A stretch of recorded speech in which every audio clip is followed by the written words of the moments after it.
Merci de nous rejoindre dans Europe 1 Soir Week-end. J'accueille, alors pour l'instant c'est mon débatteur de la première heure, le deuxième est coincé dans les bouchons et la pluie parisienne, c'est bien ça. Bonsoir Raphaël Steinville. Bonsoir Stéphanie. Bon, vous n'étiez pas loin, vous étiez au JDD, Quelques encablures. quelques petits étages de là. On accueillera tout à l'heure Elliot Maman, chroniqueur politique. En tout cas, on est ravis de vous avoir ce soir, directeur adjoint de la rédaction du JDD, Raphaël Steinville. Depuis plusieurs mois, le procédé se répète. Demande d'interdiction, pression en tout genre et même menace de mort quand des représentants de gauche cherchent à faire disparaître tout simplement une organisation philanthropique pour un supposé engagement politique à droite. Bonsoir Stanislas Billaud de Lochner. Bonsoir. Vous êtes Bonsoir, cofondateur de la Nuit du Bien Commun, Stanislas Billaud de Lochner. Alors, pour les auditeurs qui ne vous connaîtraient pas déjà, qui êtes-vous ? Que fait votre fonds de dotation, puisque c'est ainsi que ça s'appelle ?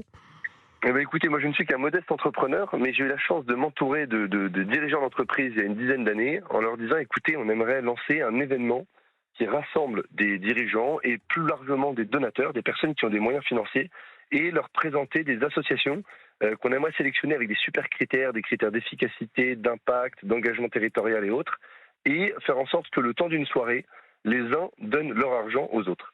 Et en fait, on a fait ça il y a 10 ans, en 2017 la première fois, il y a 8 ans, et on a levé dès la première édition plus de 500 000 euros avec 600 personnes qui sont venues soutenir une dizaine d'associations dans une ambiance extraordinaire.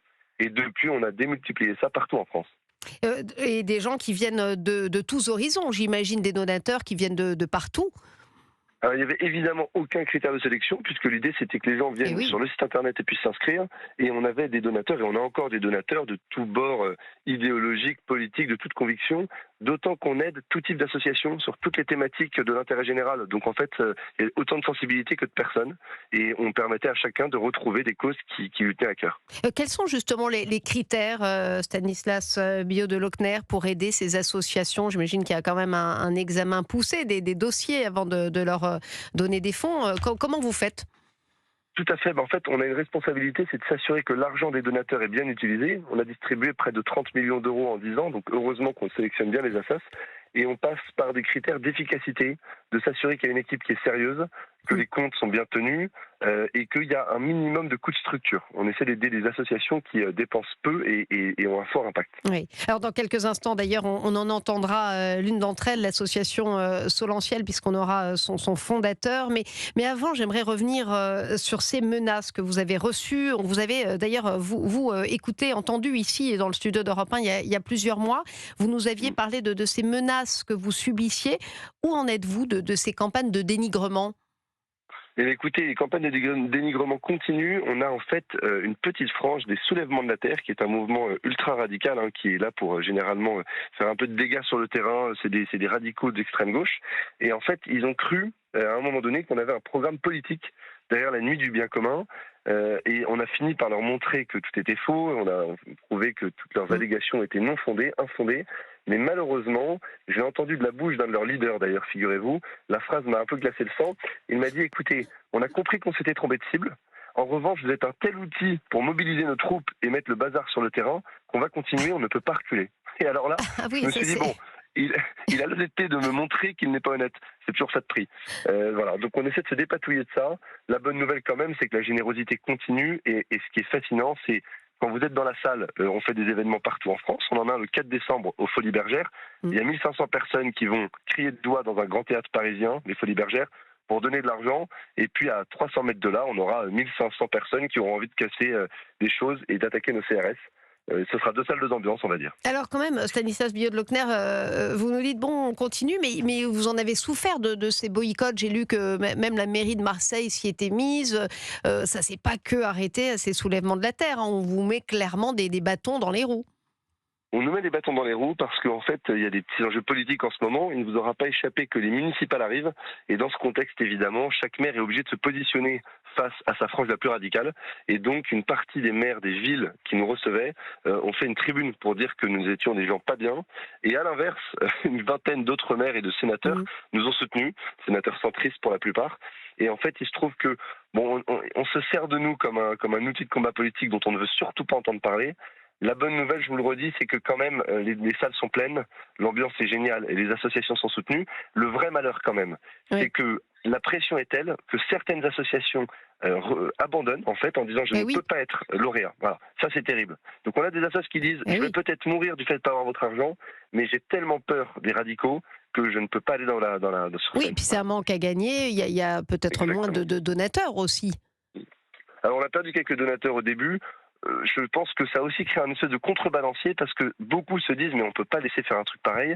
Et donc moi j'ai vu des donateurs venir dans certaines de nos soirées, et ce sera le cas le 4 décembre prochain à Paris, des gens qui nous écrivent en disant écoutez, je pensais pas venir, je vous connaissais pas, mais c'est tellement scandaleux, je vais venir vous donner ne serait-ce que 50 €, ou certains 5 000. Et ça, c'est une bonne nouvelle parce que ça prouve qu'il y a une solidarité qui est supérieure au conflit, quoi. Alors, Stanislas Billot de Lochner, j'en arrive à la question que les auditeurs doivent se poser s'ils nous écoutent peut-être dans les bouchons comme Elliot Maman, ce qu'ils croiseront peut-être dans les rues de Paris. On le salue, Elliot. Qu'est-ce qu'on vous reproche concrètement? Je vous laisse l'expliquer puisqu'on en avait déjà parlé ensemble, mais vous l'expliquerez mieux que moi.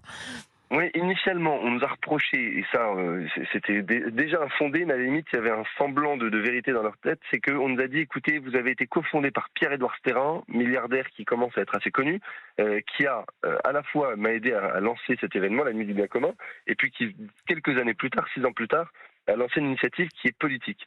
Et donc, les gens ont dit, bah, si tu as été soutenu il y a 8 ans par l'un, ça veut dire que tu es en accord avec l'autre. Et moi, je leur ai répondu, je ne suis ni en accord ni en désaccord, mais ça ne me regarde pas ce que fait Pierre-Édouard Sterrin, et d'ailleurs, je ne reproche rien. Mais de fait, la Nuit du Bien Commun est indépendante, a pris son envol depuis bien longtemps, et donc, on a réussi à prouver, à travers un certain nombre d'interviews et autres, que les accusations étaient infondées. Et donc, j'espérais que ça s'arrêterait là. Et en fait, c'est ce que je vous ai dit, c'est que les militants étant ce qu'ils sont, ils nous ont dit les yeux dans les yeux, écoutez, on continuera parce que vous êtes un outil pour nous, un outil politique. Ouais, ça, c'est incroyable. Ça, c'est incroyable. Raphaël Steinville. Oui, vous rappeliez que les nuits et les soirées du bien commun existaient depuis 2017. Quel était vraiment l'élément déclencheur qui fait que, alors que pendant des années, ces soirées philanthropiques ont pu se tenir sans heurts, il y a eu tout d'un coup cette avalanche de menaces et parfois même de menaces physiques? Mais écoutez, c'est vrai que pendant 7 ans, on a été évidemment totalement épargnés. De toute façon, on ne pouvait rien nous reprocher à part de donner de l'argent à des gens qui en avaient besoin, donc c'est compliqué de nous critiquer là-dessus. Donc à part 1 ou 2 articles de certains médias très très politisés qui regrettaient que nous soutenions des assos qui étaient pour certaines d'ADN catholique, ce qu'on a toujours assumé aussi d'ailleurs. Oui, vous avez assumé ça, hein, dimension catholique, mais au nom de l'altruisme et de la charité. Exactement, et puis complètement universel, donc on accueille tous les publics, enfin bon, donc ça a vite été balayé, et la presse était plutôt extrêmement positive. Moi j'avais des partenariats avec tous les médias locaux de toutes les villes où on allait s'implanter. On avait le média local qui était partenaire, Le Progrès ici, Ouest France par là, etc. Et puis malheureusement, 6 ans après le lancement, 7 ans après le lancement, Pierre-Édouard Sterrin a donc lancé une initiative qui lui est propre, qui est politique. Et de fait, c'est là où la presse n'a pas voulu faire son travail. Elle ne s'est pas posé la question de savoir quelle était notre indépendance et notre avis sur le sujet. Ils nous ont mis dans le même sac immédiatement. Et évidemment, je le regrette. Oui, parce qu'on lui reproche ses positions très conservatrices. Hein, et c'est vrai qu'une partie des médias, j'ai vu ça, même l'Express notamment, quand même pas connu pour être à l'extrême gauche, l'Express vous ont un petit peu égratigné. Voilà, tout à fait. Et une fois de plus, je n'ai rien à reprocher à Pierre-Édouard Sterrin, et ses projets sont ses projets, mais la Nuit du Bien Commun, c'est un outil philanthropique qui a une seule vocation, distribuer des millions d'euros par an à des assos. Et ce que vous dira sûrement Rodolphe juste après, je l'espère, c'est qu'on n'a jamais eu aucune contrepartie demandée. Ni prise de contrôle, ni ligne éditoriale. On leur dit, vous arrivez sur scène, on vous donne entre 20 et 100 000 euros, et vous repartez avec l'argent, et on vous souhaite le meilleur. Et avant d'entendre justement, pardonnez-moi Rodolphe Baron, Raphaël Steinville veut vous poser une autre question. Oui, qu'est-ce que ça dit de l'état de notre pays que de voir justement les nuits du bien commun attaquées pour ce qu'elles sont, ou parfois ce qu'elles n'est pas d'ailleurs? C'est une super question, moi, c'est parce qu'on se le dit beaucoup sur le terrain. Ce qui est effrayant, c'est le niveau de cristallisation des différents camps, pour le coup, parce que les élections municipales et présidentielles approchant, et tout le monde se sert de tout élément qui puisse aller dans le sens de son camp idéologique. Et moi, j'ai vu des médias, j'ai rencontré 100% des journalistes qui voulaient nous rencontrer. Libération, l'Humanité, l'Obs, tous viennent nous voir pour nous taper dessus. Et à la fin de l'interview, généralement, ils disent: c'est vrai qu'on s'est trompé. On va aller voir ça. On va aller voir ça, excusez-moi, parce qu'il reste quelques minutes. Je ne voudrais pas oublier Rodolphe Baron qui est avec nous, puisqu'il est fondateur et délégué général de l'association Solentiel qui bénéficie justement des deux levées de fonds que vous faites, Stanislas Billot de Lochner, avec Bien Commun. Bonsoir Rodolphe Baron. Bonsoir. Alors vous, c'est ce que je disais, vous avez bénéficié des fonds qu'ont levé les Nuits du Bien Commun. Oui, tout à fait. Nous, Solentiel, on est une association qui accompagnons les personnes qui veulent sortir de la prostitution. Et on a démarré à Grenoble et puis on a voulu étendre notre action à d'autres villes. Et pour lancer une antenne Solentiel, il y a besoin de financement. Les finances publiques sont aujourd'hui assez limitées, avec des budgets en baisse. Et on s'est retourné vers le mécénat privé. Et grâce aux Nuits du Bien Commun, à Nantes, à Toulouse, on a pu lancer des antennes dans chacune de ces villes. Et puis on a également participé à la Nuit du Bien Commun de Lyon cette année pour doubler notre impact, pour passer de 8 postes en insertion à 15 postes en insertion d'ici 1 an. Donc pour nous, c'est un très bon levier de développement et d'augmentation de notre impact social.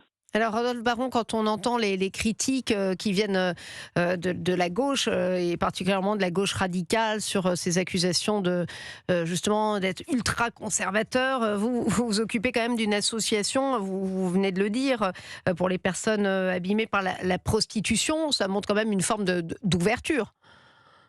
Oui, complètement, surtout que les victimes de la prostitution sont à quasi-exclusivité des femmes étrangères. Et donc nous, Solentiel, on les aide à sortir de la prostitution, à s'installer durablement en France, dans le métier choisi qu'elles souhaitent faire, avec un accompagnement social, des cours de français. Et donc c'est vrai du point de vue politique, nous on n'est pas du tout politique, on n'est pas du tout politisé comme association, mais il n'y a pas de raison de s'opposer au projet Solentiel. Rien à voir avec la politique ni la religion, parce que c'est ce qu'on dit justement, c'est ce qu'on reproche à la Nuit du Bien Commun, c'est d'être parfois politisé et puis d'être lié à la religion, et en l'occurrence la religion catholique. Vous me confirmez que votre association n'a rien à voir avec la politique ou la religion, bien évidemment. Non, tout à fait. C'est une association totalement inconfessionnelle et il n'y a pas d'enjeu spirituel à Solentiel.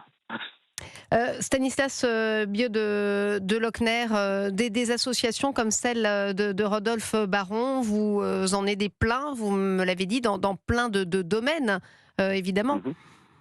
On a aidé 500 associations dans à peu près tous les domaines, sur la grande précarité, le handicap, le patrimoine, la planète, enfin tout ce que vous pouvez imaginer.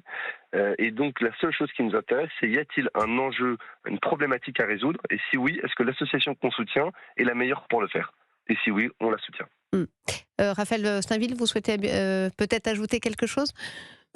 Oui, peut-être que on a vu que les Nuits du Bien Commun étaient attaquées, mais certaines des associations que vous soutenez le sont également, comme s'il y avait une volonté de nazifier ces associations. Je pense notamment à SOS Calvaire, qui a été soutenu par les Nuits du Bien Commun, et qui, dans un certain nombre de papiers de nos confrères, se sont retrouvés comme étant une association d'extrême droite.